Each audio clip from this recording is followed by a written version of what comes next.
सवाल, वह कौन सी सूरह है जिसे उम्मुल किताब कहा जाता है? जवाब, सूरह फातिहा को उम्मुल किताब कहा जाता है क्योंकि यह कुरान की सबसे अहम और पहली सूरह है। सवाल, किस नबी को बिना बाप के पैदा किया गया था? जवाब, हजरत ईसा को अल्लाह ने बिना बाप के पैदा किया था।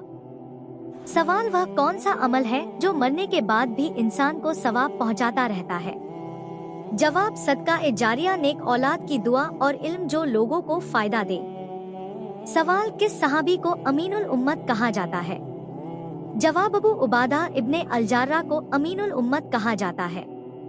सवाल, वह कौन सी नमाज है जिसमें रुकू और सजदा नहीं होता? जवाब, नमाज ए जनाजा में रुकू और सजदा नहीं होता। सवाल, कुरान में सबसे पहले किस चीज की कसम खाई गई है?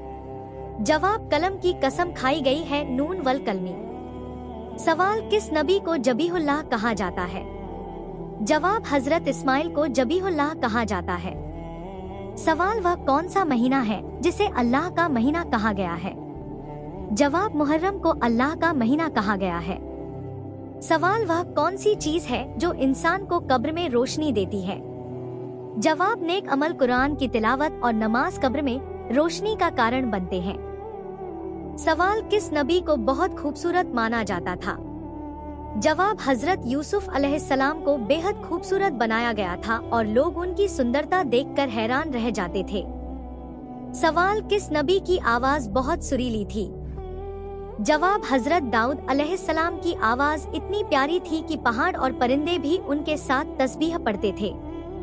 सवाल, किस नबी को अल्लाह ने हवा पर काबू दिया था? जवाब, हजरत सुलेमान अलैहिस्सलाम हवा के जरिए लंबा सफर बहुत जल्दी तय कर लेते थे। सवाल, किस नबी ने अपने बेटे की कुर्बानी देने का सपना देखा था? जवाब, हजरत इब्राहीम अलैहिस्सलाम ने अल्लाह के हुक्म पर अपने बेटे की कुर्बानी देने का इरादा किया था। सवाल, किस नबी ने समंदर को अल्लाह के हुक्म से पार किया था? जवाब, हजरत मूसा अलैहिस्सलाम के लिए समंदर का रास्ता बना दिया गया था ताकि वे अपनी कौम को बचा सकें। सवाल, आखिरी नबी कौन है? जवाब, हजरत मोहम्मद सल्लल्लाहु अलैहि वसल्लम आखिरी नबी हैं, उनके बाद कोई नया नबी नहीं आएगा। सवाल है, औरत को औलाद ना होना किस गुनाह की निशानी है? जवाब है, इस्लाम में हर परेशानी को सीधे गुनाह की सजा कहना सही नहीं होता। किसी औरत को औलाद न होना जरूरी नहीं कि किसी गुनाह की निशानी हो, या अल्लाह की तरफ से एक आजमाइश, हिकमत या तकदीर भी हो सकती है। कुरान में अल्लाह फरमाता है कि वह जिसे चाहे बेटियां दे, जिसे चाहे बेटे दे और जिसे चाहे बेऔलाद रखे। कुरान में बताया गया है कि अल्लाह सब कुछ अपनी हिकमत से करता है।